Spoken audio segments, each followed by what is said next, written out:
ഈ ചർമ്മ സംബന്ധമായ രോഗങ്ങൾ വെറും ശരീരത്തിന് പുറത്തുള്ള പ്രശ്നങ്ങളായിട്ട് നിങ്ങൾക്ക് തോന്നുന്നുണ്ടോ? എങ്കിൽ നിങ്ങൾക്ക് തെറ്റി. പൊതുവെ നമ്മുടെ ശരീരത്തിൽ വല്ല പ്രശ്നങ്ങൾ വന്നാൽ സ്വന്തമായിട്ട് ഓയിൽമെന്റ് തേച്ചോ അല്ലെങ്കിൽ പലതരത്തിലുള്ള സിസ്റ്റത്തിലേക്ക് മാറുകയാണ് ചെയ്യാറുള്ളത്. എന്നാൽ ഇവിടെയാണ് ഹോമിയോപ്പതിയുടെ പ്രശസ്തി വരുന്നത്.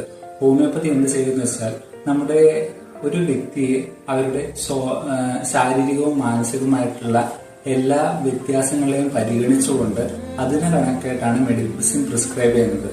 സോ ഇതുകൊണ്ട് തന്നെ ഈ രോഗത്തിന്റെ അടിവേരോടെ ശരീരത്തിൽ നിന്നും പിഴുതെറിയാൻ വേണ്ടിയിട്ട് ഇത്തരം പ്രിസ്ക്രിപ്ഷനിലൂടെ സാധിക്കാനും ഇത്തരം പ്രശ്നങ്ങൾ വീണ്ടും വരാതിരിക്കാൻ വേണ്ടിയിട്ടും ഈ ട്രീറ്റ്മെന്റിലൂടെ നമ്മൾക്ക് കഴിയുന്നതായിരിക്കും.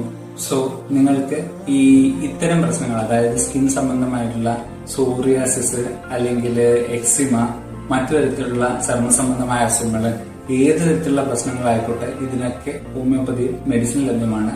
സോ നിങ്ങൾക്ക് സ്കിൻ റിലേറ്റഡ് ആയിട്ടുള്ള എന്തെങ്കിലും സംശയങ്ങളുണ്ടെങ്കിൽ നിങ്ങൾക്ക് കമന്റ് ചെയ്ത് ചോദിക്കാവുന്നതാണ്.